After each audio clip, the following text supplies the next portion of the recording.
really do cool. you think about 3 years from now, 5 years from now? I think there'll be drone delivery.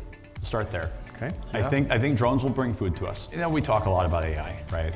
But I followed this space super closely, right? We got early access to OpenAI's technology before like a year and a half before ChatGPT dropped. And the first thing we saw was like, holy cow, this is wild. And it wasn't even that difficult to implement. And when restaurants started using it, they responded to 5 times as much guest feedback.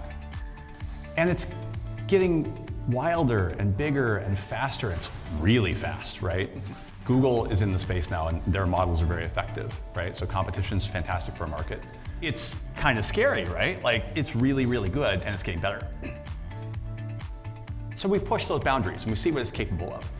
And we're pushing those boundaries and like, let us do that. That's our job as a tech company, is to figure out the right employment for these kinds of tech. And then the boundaries are going so fast.